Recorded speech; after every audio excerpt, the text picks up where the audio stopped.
During our family trip, my daughter-in-law yelled at the hotel receptionist, "Don't talk to the old woman, she's just the help." My son let out a laugh. She had no idea that I was the owner of the resort. What I did next left her trembling. "I'm glad you're here. Stay with me until the end of my story and tell me which city you're watching from so I know how far it reaches." I had been waiting for this trip for months. At 72 years old, opportunities for quality time with my son, Mark, and his family didn't come around very often. When he suggested a week in Florida, my heart filled with excitement. Perhaps I would finally get closer to Amber, my daughter-in-law, who had kept her distance during their 5 years of marriage. The 4-hour drive to the Serenity Shores Resort was filled with conversations between Mark and Amber about spa treatments, golf tee times, and expensive dinners, as if I wasn't even there. Every time I tried to join in, asking about the children or suggesting something we could do together, Amber would respond with short phrases while Mark ignored me completely. I should have noticed the warning signs, but I was so eager to strengthen our family bond that I didn't care. The Serenity Shores Resort was one of my greatest achievements, though my family had no idea. After my husband passed away when Mark was 12, I built my hotel business from the ground up. I started with a small bed and breakfast, working 18-hour days, scrubbing floors, managing reservations, and slowly grew until I had 17 properties across 3 states. I always kept my business separate from my family, wanting Mark to love me for who I was, not for my money. Arriving at the grand entrance, I felt that familiar pride, seeing the perfect gardens and the uniformed valets rushing to greet the guests. It had taken me 3 years to buy Serenity Shores, and another 2 to renovate it to perfection. Every detail, from the marble floors to the crystal chandeliers, had been my choice. Mark handed the keys to the valet, while Amber adjusted her designer sunglasses and smoothed her blonde hair. She was undeniably beautiful, the kind of beauty that comes from expensive salons and personal trainers. At 35 years old, 20 years younger than Mark, she made sure no one forgot it. "Remember," she told him as we approached the doors, "I want the penthouse suite. I don't care what they say about availability. Make it happen." Mark nodded without hesitation. It still surprised and hurt me how much he submitted to her will. The confident boy I had raised was now a man who couldn't act without his wife's approval. We entered the elegant lobby, and I couldn't help but smile at the familiar buzz of activity. Sarah, the front desk manager, looked up when she saw me. Her eyes widened, but I gave her a slight shake of my head. I wasn't ready for them to know who I really was. "Good afternoon," Sarah greeted warmly but with a professional tone. "Welcome to the Serenity Shores Resort. How can I help you?" "Reservation under the name Montgomery," Mark replied. "We should have the penthouse suite." Sarah's fingers moved quickly across the keyboard as she checked. "Here is your reservation, Mr. Montgomery. It's confirmed for our Serenity Shores Deluxe Suite, but the penthouse is booked for your entire stay." I saw Amber's expression harden, her jaw tightening, and her eyes flashing with irritation beneath her flawless makeup. "That is unacceptable," she snapped. "Do you know who we are?" "I specifically requested the penthouse when we made this reservation." Sarah remained calm, though her shoulders tensed slightly. "I apologize for any misunderstanding, Mrs. Montgomery. The deluxe suite is lovely and has a private balcony." "I don't want to hear about some second-rate room," Amber interrupted, raising her voice just enough for other guests to turn and look. "I want the penthouse, and I want it now." I stepped forward, hoping to calm things down. "Amber, perhaps we could." But before I could finish, she spun toward me, her face twisted in fury. "Don't you dare speak," she shouted, her voice echoing off the marble. "Sarah, or whatever your name is, ignore anything this old woman says. She's nobody important, just the help we brought along." The conversations in the lobby stopped. I felt my cheeks burn as humiliation washed over me, but she wasn't done. "Don't talk to the old woman," she screamed, pointing at me as if I were worthless. "She's just the servant, the nanny. Don't waste your time on her." I stood frozen, my mouth dry, my heart pounding so hard I thought it might break my ribs. In my 72 years, no one had ever spoken to me with such venom, with such utter disrespect, and never in front of strangers. But what came next cut even deeper. Mark threw his head back and laughed, not awkwardly, not to ease the tension, but with genuine amusement, as if watching his wife tear me down in public was the funniest joke he had ever heard. "Oh God, Amber," he said between laughs, wiping tears from his eyes. "You're terrible, but you're not wrong. Mom, just let us handle this, okay? Go sit down somewhere." The betrayal hit me like a physical blow. This was my son, the son I raised alone, the son I worked to the bone for and sacrificed everything to give a good life to, and he was laughing at my humiliation. Sarah's face had lost all its color, her expression a mix of shock and compassion that only made the wound burn deeper. Across the lobby, I heard whispers and saw people pointing. Some were holding up their phones, no doubt recording every second of this disaster. "Ma'am," Sarah said softly, her voice kind but still professional. "Perhaps you'd like to wait in our lounge while we resolve the room situation." Before I could answer, Amber let out a loud, theatrical sigh. "Yes, take the old woman somewhere she won't embarrass us anymore, and make sure someone keeps an eye on her. She tends to wander off." Mark laughed again, strangers stared, and I felt my heart break into pieces. I wanted to disappear, to flee from that beautiful lobby, from my cruel daughter-in-law, from my mocking son, and never come back. But something inside me, a final remnant of the strength I used to build this empire, held me steady. I met Sarah's eyes. Her own eyes showed a silent anguish. She knew exactly who I was. She knew that with a single word from me, they could have Amber removed so fast her designer heels wouldn't touch the floor. But I remained silent. Not yet. I picked up my small suitcase and walked toward the elevator, my back straight, despite the crushing weight of humiliation. Behind me, Amber continued to shout at Sarah about the penthouse, her voice dripping with the entitlement of someone who has never worked a day in her life. As the elevator doors closed, I managed to meet Sarah's gaze one last time. She gave me a slight nod, a silent message that she understood, that she was sorry, and that she was waiting for my signal. I had built this empire from scratch, employing over 300 people across my properties. I was respected in business circles, sought after by other hotel owners, known for my integrity.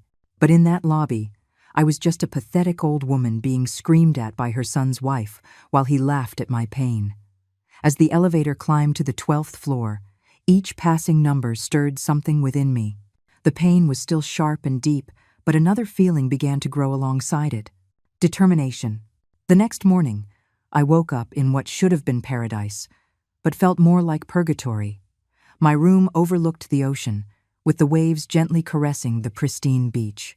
The sunrise painted the sky in shades of pink and gold, colors that normally would have taken my breath away, but I felt hollow, as if someone had scooped me out and left only a shell. I had barely slept. Every time I closed my eyes, I could hear Amber's mocking voice. "She's just the servant." Mark's laughter replayed in my head as I wondered if I could have handled things differently, though deep down I knew the real problem wasn't my reaction. The truth was that my own family treated me as if I didn't matter. A soft knock on the door pulled me from my thoughts. When I opened it, Mark was standing in the hallway, looking awkward but showing no trace of remorse. "Mom, we're going to breakfast. Amber wants you to watch the kids at the pool afterward, so we can go to the spa." No good morning. No how did you sleep. Not even a hint of acknowledgement for what had happened in the lobby. Just another order disguised as a request. "Mark," I said quietly, "about last night." He waved his hand dismissively. "Mom, don't make a big deal out of it. Amber was just stressed about the room.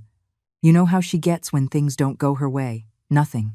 That's what he called the public humiliation his wife subjected me to. She called me the servant, Mark. She yelled at me in front of strangers. He shifted, avoiding my eyes.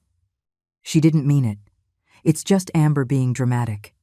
Can we just drop it? We're supposed to be on vacation." I looked at him, searching for the boy I once knew. The little boy who would crawl into my bed during thunderstorms, who would bring me dandelions and call them sunflowers, who once told me I was the strongest person in the world. That boy was gone. He had been replaced by a 47-year-old man who chose his wife's comfort over his mother's dignity. "Fine," I said, the word tasting like ash in my mouth. "I'll watch the children." His relief was palpable. "Great. We'll probably be gone all day. Spa first, then lunch, maybe some shopping." You don't mind, do you? Of course I minded.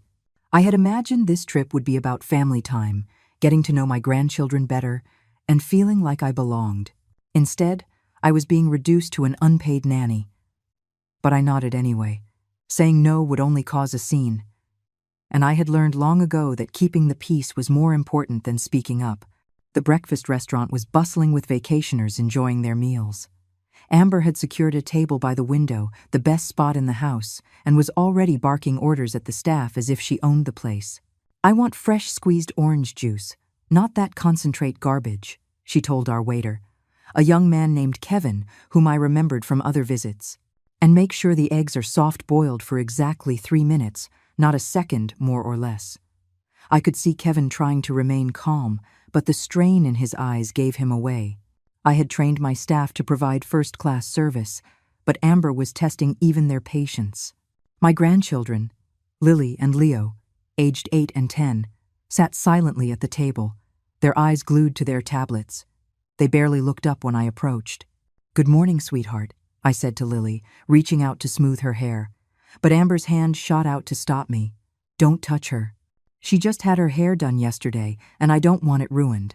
I pulled my hand back as if I'd touched a hot stove. Lily didn't even look away from her screen. "Kids, say good morning to Grandma Helen," Mark murmured without much interest. "Good morning," they said in unison, still focused on their devices. I sat down in the only remaining chair, the one with its back to the beautiful view.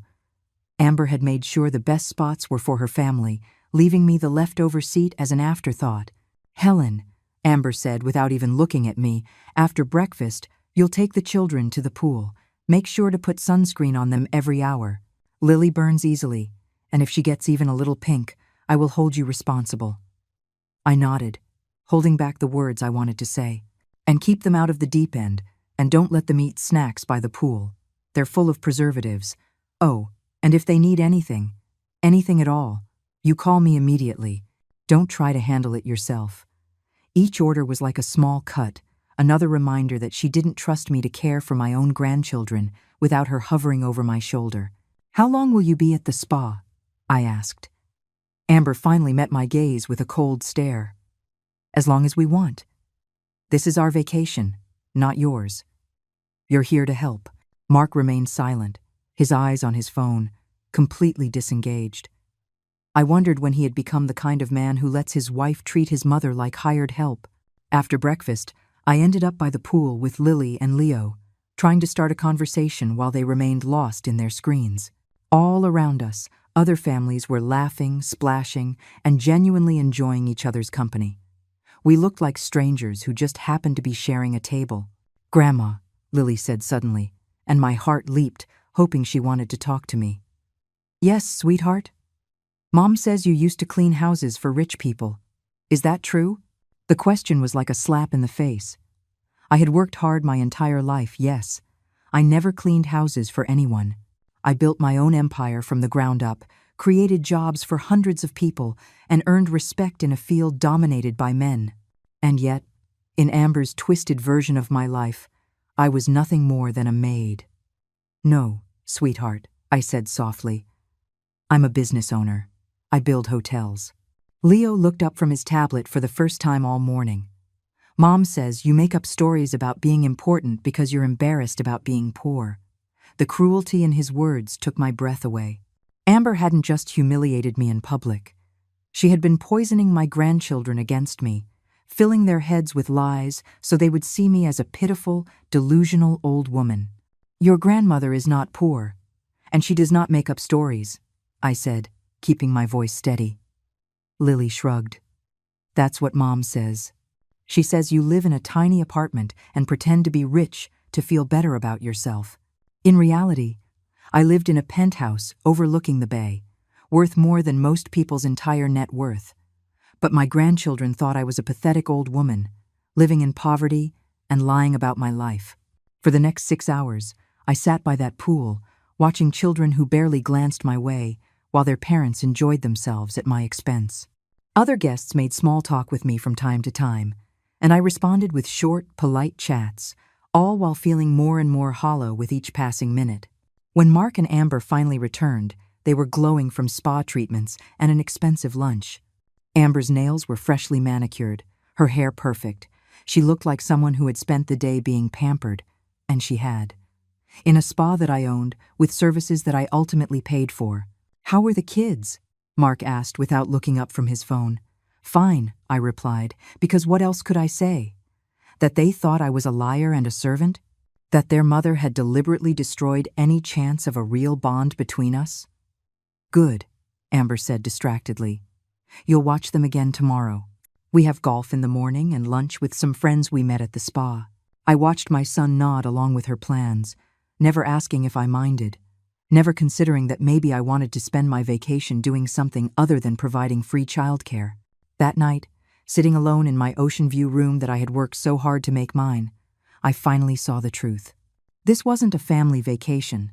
It was a work trip where I had been cast in the role of the help.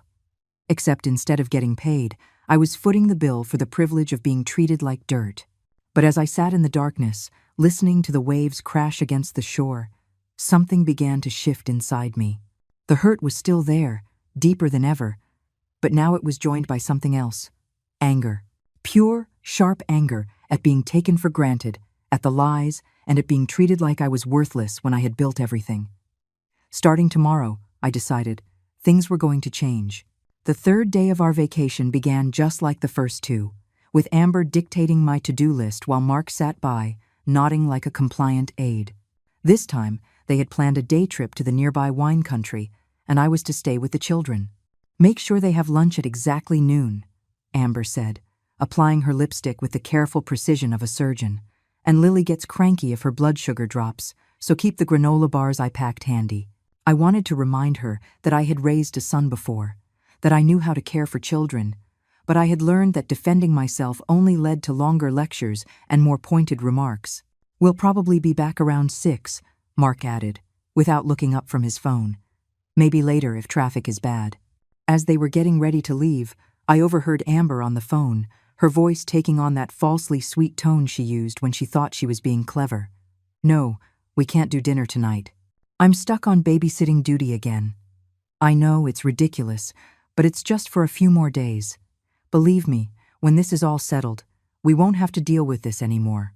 A chill went down my spine.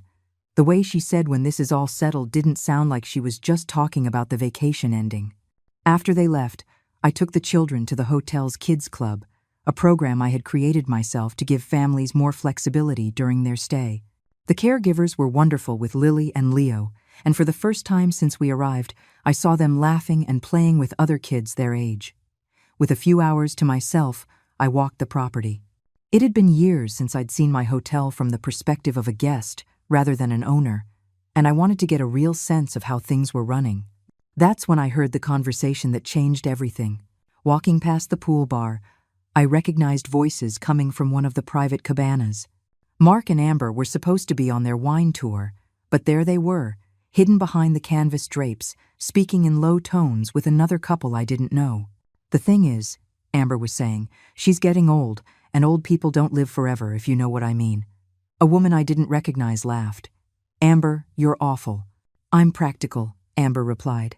"Mark is an only child, so it's all going to come to us eventually. The only question is how long we have to wait." My stomach turned to ice. I moved closer, hiding behind a large palm tree. "What about the old lady?" the unfamiliar man asked. "Doesn't she have any money of her own?" Then I heard my son's voice, the voice I once trusted completely. "Mom? Of course not. She's dirt poor. Lives in a tiny little apartment, scraping by on Social Security, and I've been supporting her for years." The lies flowed from his mouth so smoothly, I wondered how long he'd been telling them. I lived in a $2.5 million penthouse, earning more from my investments each month than most people make in a year. But in Mark's twisted narrative, I was a burden he generously supported. "That's why this trip is so annoying," Amber continued.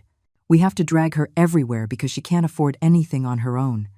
It's like having a pathetic pet you can't get rid of." The other woman made pitying noises. "How awful for you, and I bet she thinks you'll take care of her when she's really old and sick." "Over my dead body," Amber said with a vicious laugh. The second she needs real care, she's going straight into a state-run home. I'm not turning my house into a hospice for some useless old woman. I leaned against the palm tree to keep my balance. They weren't just talking about letting me die naturally. They were planning to dispose of me the moment I became an inconvenience. But Mark's next words were what shattered me. The funny thing is, she still thinks she's important, he said, his voice laced with cruel amusement. She tells these crazy stories about owning businesses and being successful. It's almost sad how delusional she island dementia, the other man asked. Maybe, Mark said. Or maybe she's just desperate to believe she matters. Either way, it's embarrassing. She even told the kids yesterday that she owns hotels. Hotels? Can you imagine? They all laughed, and the sound cut through me like shards of glass. Well, Amber said, at least we won't have to listen to her crazy stories for much longer. I give her maybe 5 years, 10 tops, and then we'll finally be free to live our lives without pretending to care about a useless old woman who never did anything with her life. I stood there, behind that palm tree, feeling my entire world collapse. This wasn't just idle chatter about an unfortunate relative. This was my own son and his wife, talking about my death as if it were a long-awaited vacation. The best part, Amber added, is that she's so grateful for any scrap of attention we give her. Like this trip, she actually thinks we invited her because we wanted her here. She has no idea. We only brought her along to watch the kids so we could have fun. More laughter, more casual cruelty. Does she even chip in for expenses? The other woman asked. Are you kidding? Amber scoffed. She's completely useless when it comes to money. Mark covers everything, her groceries, her utilities, even this trip. She's nothing but a drain on us. Another lie. For years, I had been helping Mark financially, covering part of his mortgage, paying for his children's private school, even funding Amber's shopping sprees. The credit card statements that came to my address were staggering, yet I paid them without complaint, thinking I was supporting my family. The only good thing about having her around, Mark said, is that she's a decent babysitter. Free childcare, you know. She's so desperate for our approval, she'll do whatever we ask. It's actually kind of funny, Amber added, watching her try so hard to make us like her. She brings expensive gifts for the kids, always offers to help with whatever we need. It's pathetic, really, but useful. I had heard enough. More than enough. I stumbled away from the cabana, my vision blurred by tears I refused to let fall. Not here. Not where they might see me and realize I knew what they really thought. I made it back to my room before the dam finally broke. Sitting on the edge of the bed, I let the full weight of it hit me. My son, the boy I raised alone after his father died, the one I worked 18-hour days to provide for, thought I was a useless burden he couldn't wait to be rid of. My daughter-in-law, who had smiled through 5 years of dinners and holidays, saw me as nothing more than free labor and a convenient scapegoat. And my grandchildren, innocent as they were, had been taught to see me as a liar and a drain on their family. In that hotel room, in my hotel, built with my money and my labor, I realized I had been pouring love and resources into people who not only didn't value it but actually resented me for it. The phone rang, jarring me from my dark thoughts. It was the front desk. Mrs. Montgomery, this is Sarah from reception. I hope you don't mind me calling, but I just wanted to check if everything is all right. A few of the staff mentioned they were concerned about you. The genuine concern in Sarah's voice, from someone who was practically a stranger, made me realize just how starved I was for basic kindness. I'm fine, Sarah. Thank you for asking. Are you sure? If there's anything we can do to make your stay more comfortable. I almost laughed at the irony. One of my own employees, someone I paid to serve guests, was showing me more respect than my own family had in years. Actually, Sarah, there is something you can do for me. Of course. What do you need? I took a deep breath, feeling something shift inside me, the ground beneath my feet finally settling. I need you to prepare a detailed list of every single charge made to my son's room. Meals, services, extras, everything. I want a complete report. There was a pause. Of course. May I ask what this is regarding? Let's just say I'm starting to see things more clearly than I have in a long time. After hanging up, I walked to the window and stared out at the ocean as the sunset painted the sky in fiery shades of orange and red. It was breathtaking. But for the first time in 3 days, I wasn't just admiring the view. I was planning. My family had decided I was nothing, just a poor old woman they had to tolerate until I was gone. They were about to find out exactly who they were messing with. That evening, Mark and Amber returned from their supposed wine tour, tan and pleased with their day of deceit. They strolled into the hotel lobby like royalty returning from a conquest, unaware that I had heard every ugly word they'd exchanged by the pool. "Mom," Mark said, spotting me in the lounge with the children. "How was your day?" "Hope the kids weren't too much trouble." Yesterday, I might have believed the fake concern in his voice. But now I heard it for what it was, a performance to maintain the illusion that he cared. "They were angels," I replied calmly, though my chest was tight with rage. "We had a great time at the kids' club, didn't we?" Lily and Leo nodded distractedly, already turning back to their parents, as if I ceased to exist the moment they walked in. "Perfect," Amber said, barely looking up from her phone screen where she was checking her reflection. "We're going to try that new seafood restaurant downtown. You don't mind staying in tonight, do you? The kids need to get to bed early anyway." It wasn't a question. It never was. "Of course," I said, the bitter taste in my mouth. While they got ready for another night out without me, I slipped away to make a call. In my room, I dialed a number I hadn't used in months. "David, it's Helen Montgomery." David Stone had been my business lawyer for 15 years, a shark who knew the legal and practical sides of running a hotel empire. If anyone could help me pull this off, it was him. "Helen, what a pleasant surprise. How's retirement treating you?" I almost smiled at the word retirement. I had stepped back from day-to-day operations, but I was far from retired. "David, I need some information. Hypothetically, if someone were fraudulently using credit cards linked to my accounts, what legal action could I take?" There was a pause. "That sounds awfully specific for a hypothetical. Are you in some trouble?" "Let's just say I'm considering making some changes to my financial structure. And what if they are family members who are authorized users, but who are lying about where the money is coming from? Helen, if someone is committing credit card fraud on your accounts, it's a serious felony. Even if it's family. Are you telling me that's what's happening?" I stared out at the ocean, watching the moonlight flicker on the waves. "I'm telling you that I'm done being taken advantage of, and I want to know my options." For the next half hour, David walked me through exactly what I could do. It was both sobering and liberating. I had far more power than I realized, and Mark and Amber had made far more mistakes than they could ever imagine. After hanging up, I called Sarah at the front desk. "Mrs. Montgomery, how can I help you?" "Sarah, I need you to prepare a complete report for me. Every service my son's family has used since their arrival. Every special request. Every interaction with the staff. Of course. Is there a specific reason?" I chose my words carefully. "Let's just say I'm reviewing our guest service quality. I want to make sure procedures are being followed." "Of course. I'll have it for you in the morning." The next morning was gray and heavy, matching my mood. I had barely slept, my mind racing with plans, but for the first time in days, I felt focused instead of helpless. I met Sarah at 7 o'clock in the morning, before Mark and Amber were awake. The report she handed me was worse than I expected. "Your daughter-in-law has made 17 complaints since her arrival," Sarah said in a low voice. "She has demanded room changes, special meals, and has been rude to several members of the staff."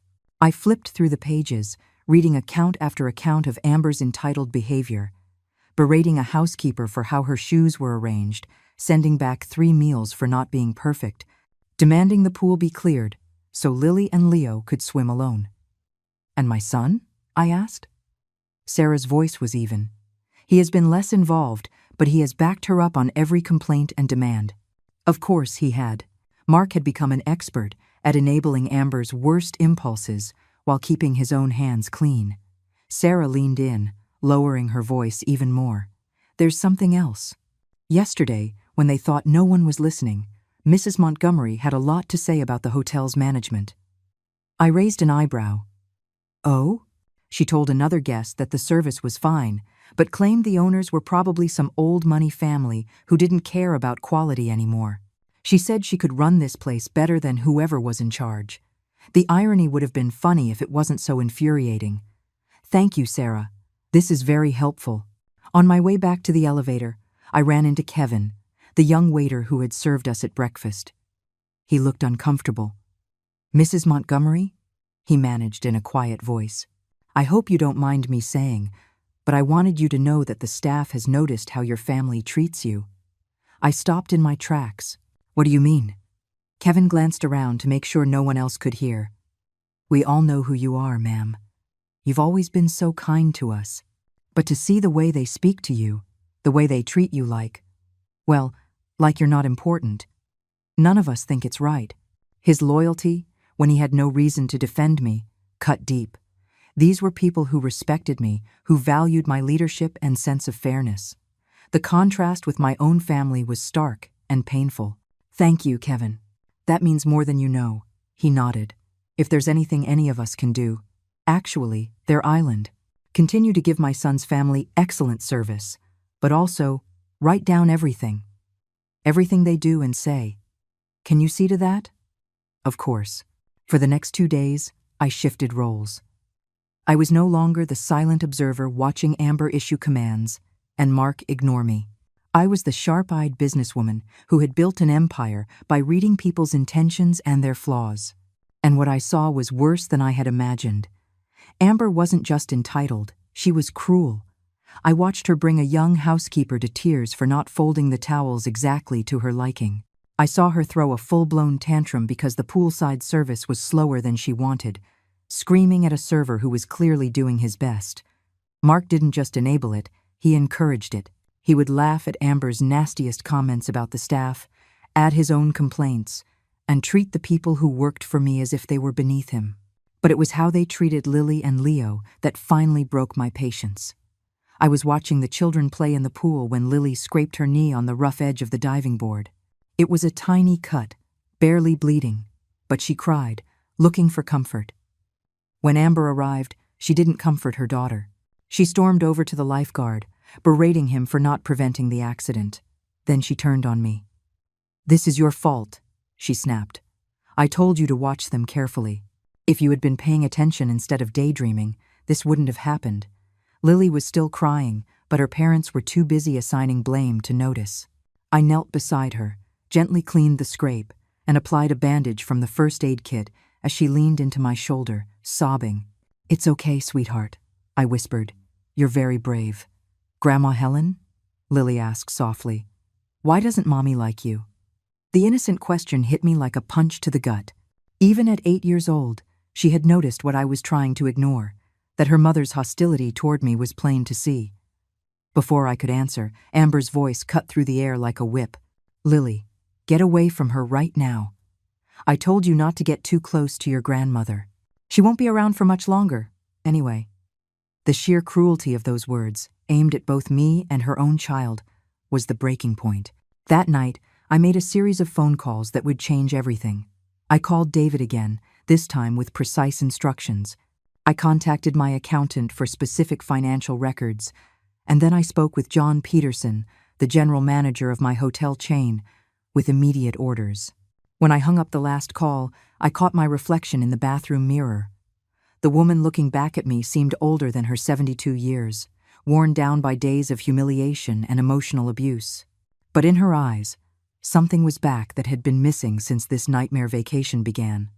Power and an unbreakable resolve to use it. Tomorrow would be our last full day at the resort. Mark and Amber were expecting one final, perfect opportunity to treat me like an employee while they enjoyed themselves at my expense. They had no idea they were about to find out exactly who they had been pushing around. The last day at the Serenity Shores Resort dawned bright and clear, the kind of perfect beach day that filled our brochures and kept guests coming back year after year. But as I prepared for what I knew would be the most significant day of my life in decades, the perfect weather felt almost like a mockery. Amber had pulled out all the stops for our farewell dinner, booking the hotel's most exclusive private dining room overlooking the ocean, at a cost for a single evening that was more than most people earn in a month. Of course, she had no idea that every dollar she was spending was coming directly from my accounts. Mark had been running up charges on credit cards I had foolishly allowed him to use. "Tonight is going to be perfect," Amber announced at breakfast, her voice laced with the smug tone I knew all too well. "I've invited some of the wonderful people we've met this week, the Hendersons, the Martins, and that lovely couple from Boston." Mark nodded like a proud husband. "Sounds great, honey. Mom, can you keep the kids entertained during dinner? They get restless with adult conversation."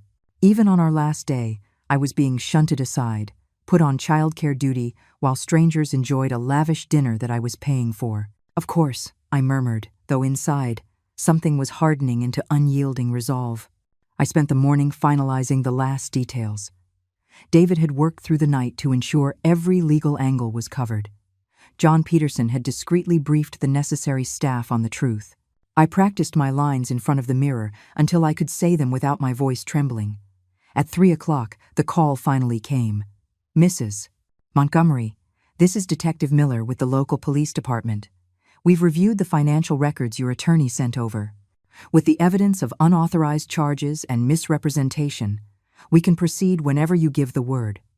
"Thank you, Detective. I'll call you when it's time." The afternoon passed slowly. Amber spent hours getting ready, transforming herself into the picture of high-class elegance she wore like armor. Mark pressed his best shirt and polished his shoes, ready to play the part of a successful businessman for his new friends. Neither of them asked me what I planned to wear or if I needed any help. To them, I was just the help, and the help didn't need to get ready for their big night. At 7 o'clock, we convened in the Horizon Room, my resort's most stunning dining space. Floor-to-ceiling windows framed a spectacular view of the ocean, with a private balcony for catching the salt-laced breeze. Crystal chandeliers bathed the tables in a warm glow, each one dressed in fine linens and china. I had chosen everything in that room, from the hand-painted murals to the imported marble floors. It was designed to celebrate life's finest moments. Tonight, it would be used for something very different. The other guests were already there, 6 elegant couples clearly charmed by Amber's social grace and Mark's confident demeanor. They greeted me politely, but their focus was on Amber and Mark, giving me little more than a nod. "Everyone, this is Mark's mother," Amber said, gesturing to me with the same flat enthusiasm one might use to introduce a necessary but unattractive piece of furniture. I had spent the entire week helping with the children, playing the part of a hired nanny rather than a vacationing relative. The conversation flowed around me as one elegant course after another was served. Amber sat like a queen, holding court with tales of her travels and grand plans. Mark played the part of the devoted husband, laughing at her jokes and adding little flourishes to make them seem more sophisticated and successful than they truly were. I sat at the other end with Lily and Leo, cutting their food and keeping them entertained so the adults could enjoy themselves. Whenever the children asked normal questions or made harmless comments, Amber would shoot me hard looks, as if their typical behavior was somehow my fault. "Helen," she said during a lull in the chatter, loud enough for the whole table to hear, "could you take the children out to the balcony? They're getting a bit restless, and I'd hate for them to disrupt everyone's meal." It was exactly what I had been waiting for: her public dismissal, her casual cruelty in front of everyone. With all eyes on me, the stage was set. I rose slowly, placing my napkin carefully on the table, and walked to the head of the table where Amber sat in her borrowed glamour, oblivious that her world was about to come crashing down. "Actually, Amber," I said, my voice firm and carrying across the room, "I think it's time we had an honest conversation." The table fell silent. Amber looked at me with irritation, not concern, annoyed that I had interrupted her performance. "What are you talking about? I asked you to take the children outside." "I know what you asked me to do," I replied, moving to stand behind her chair. "Just like I know about your conversation by the pool cabana 3 days ago, the one where you discussed how much longer you think I have to live and how happy you'll be when I'm gone." The color drained from Amber's face, but she forced a brittle laugh into the charged air. "I have no idea what you're talking about. You must have misunderstood." "Did I misunderstand when you called me a useless old woman? Or when you said you'd have me locked away in a state facility the moment I became an inconvenience? Or perhaps I misheard when my own son laughed and said I was delusional for claiming to own businesses?" Mark was staring at me now, his expression shifting from surprise to panic. Around the table, the guests exchanged uncomfortable glances, wishing they were anywhere else. Mark's voice was tight, a warning tone. Mom, maybe we should discuss this in private. I didn't take my eyes off Amber. I think we've had enough private conversations. It's time for the truth to come out in public. I pulled a thick folder of documents from my handbag. The rustle of paper echoed in the silence. Ladies and gentlemen, I said to the entire table, allow me to introduce myself properly. My name is Helen Montgomery, and I am the owner and founder of the Montgomery Hospitality Group. A gasp went around the room. One woman covered her mouth. This hotel, the Serenity Shores Resort, is one of 17 properties I own. The dinner you are eating, the rooms you are staying in, the staff who serve you, it all belongs to me. Amber's mouth opened and closed like a fish, and Mark sat frozen, ashen-faced. For the past week, I continued, my voice growing stronger, I have been humiliated, belittled, and treated like an employee by my own son and his wife.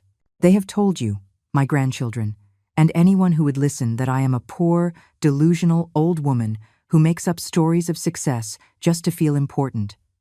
I opened the folder and pulled out a set of papers. This is the deed to this hotel. This is my corporate registration. These are the financial statements showing my net worth $45 million. And this, I said, holding up the final paper, is a record of every single expense Mark and Amber have charged to the credit cards I gave them, thinking I was helping a family who cared about me. The room was completely silent.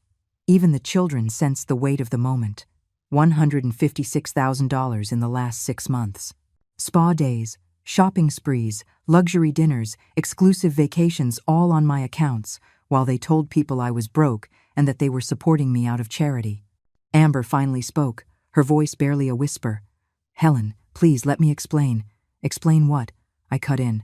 Explain how you yelled at my staff, called me the servant, and told them not to waste their time speaking to me? How you've spent years turning my grandchildren against me, telling them I'm a liar and a burden. How you planned to put me in a state institution the moment I became inconvenient. Mark's voice trembled when he finally spoke. Mom, we can fix this. It's just a misunderstanding. I turned to the son I raised alone, the man I had loved and supported for 47 years. No, Mark, this is not a misunderstanding. This is exactly what you wanted, a mother content with scraps of attention, willing to provide money and free childcare with no expectation of respect in return. You wanted someone you could exploit without facing any consequences. I pulled out my phone and dialed a number I had saved earlier. Detective Miller, this is Helen Montgomery. Yes, I'm ready for you to come now. The shock was immediate and brutal. Amber shot up from her chair so fast she knocked over her wine glass, the red liquid spreading across the white tablecloth like blood. You called the police? She shrieked, her composure completely gone. You called the police on your own family? I called the police on people who have been defrauding me, I corrected. The fact that we're related doesn't change the law. Mark was on his feet too, his hands trembling as he moved toward me. Mom, please, think about what you're doing. Think of the children. They don't deserve to see their parents arrested. You should have thought of the children before you taught them to despise their grandmother, I answered. You should have thought of them before you decided their inheritance mattered more than their relationship with me. The guests began to gather their things, eager to escape the unfolding disaster. I couldn't blame them. This was not their fight, and they didn't deserve to be caught in our private nightmare. As they filed out, offering awkward goodbyes that no one believed, Amber made one last, desperate attempt to regain control. You're making a huge mistake, she hissed, her face distorted with rage and fear. We're your family. We're all you have. If you do this, you'll be alone forever. I looked at her, the woman who had spent 5 years methodically destroying my bond with my son and grandchildren, and I felt something I hadn't experienced in decades. Pure, absolute peace. Amber, I said softly, I have been alone for years. The only difference is that now it's my choice. Footsteps echoed in the hallway as Detective Miller and his partner arrived. When they entered the dining room, their presence seemed to shrink Amber and Mark, transforming them from confident, arrogant manipulators into cornered, frightened animals. Mrs. Montgomery? Miller asked kindly, are these the individuals you wish to press charges against? I looked at my son one last time, searching for any hint of remorse, any spark of the boy I raised. but all I saw was pure hatred. His mask was gone. "You vindictive old bitch," he snarled.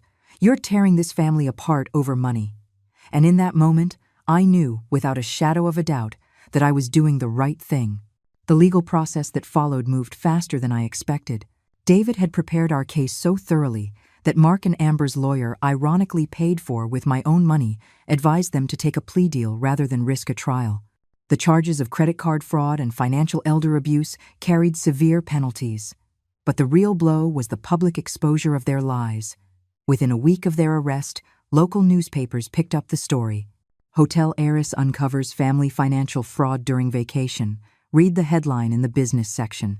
The article detailed how a successful businesswoman had been systematically exploited and defrauded by her own son and daughter-in-law, painting a devastating and entirely accurate picture. I gave no interviews and sought no publicity. I didn't have to. The facts spoke for themselves. Mark and Amber were banned from all Montgomery hospitality properties, their credit cards canceled, their access to my accounts revoked, and the mortgage payments I had been covering were immediately cut off.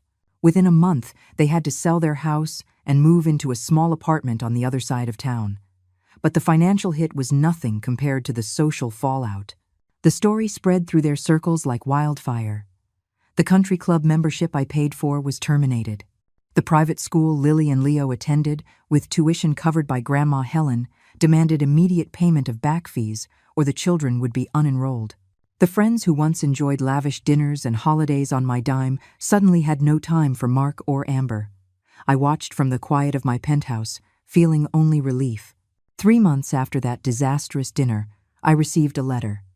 The return address was Mark's new apartment, and the handwriting was Amber's, shaky and desperate compared to her usual perfect script. "Dear Helen," it read, "I hope you can find it in your heart to forgive us for our mistakes. We have learned our lesson and want to make amends. The children miss their grandmother terribly, and Mark now realizes how wrong he was to let me come between you. Please, give us another chance to be the family you deserve." I read it twice, then folded it neatly and filed it away with the police reports and court documents. It wasn't an apology. It was another attempt at manipulation, another way to get at my resources now that theirs had run dry. The real Mark, the one who called me a vindictive old bitch when he was held accountable, had already shown me exactly who he was. Amber's letter only confirmed that they had learned nothing, except that their choices had consequences. I never replied. Instead, I began to build the life I should have been living all along. I sold 2 of my smaller properties and used the money to create the Montgomery Foundation, a nonprofit organization dedicated to stopping elder abuse and supporting seniors who have been abandoned by their families. The foundation's headquarters took up the top floor of my newest hotel in downtown Miami, and I threw myself into the work with an energy I hadn't felt in years. The foundation became my real family. Dr. Linda Vargas, a gerontologist who took the role of medical director, was like the daughter I never had. Sergio Ortiz, our advocacy lawyer, reminded me of what Mark could have been if he had chosen integrity over entitlement.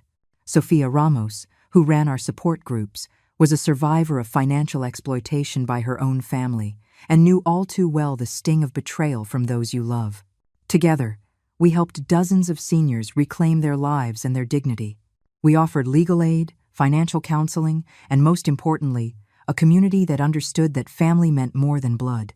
My grandchildren remained a source of pain, but time began to soften that wound. Lily and Leo were young enough that perhaps the poison from Mark and Amber wouldn't stick forever. I set up trust funds to pay for their college educations, to be managed by the foundation when they turned 18. If they reached out to me by then, knowing the truth of what had happened, I would welcome them with open arms. If not, they would still have the security I always wanted for them. A year after the showdown at the Serenity Shores Resort, Sarah, my former receptionist, now promoted to general manager, called to see if she could visit. "Mrs. Montgomery," she said as we sat on my balcony overlooking the bay, "I wanted you to know that the staff at Serenity Shores has never forgotten what happened that week. The way your family treated you, and the grace with which you handled it, has become something of a legend among our employees."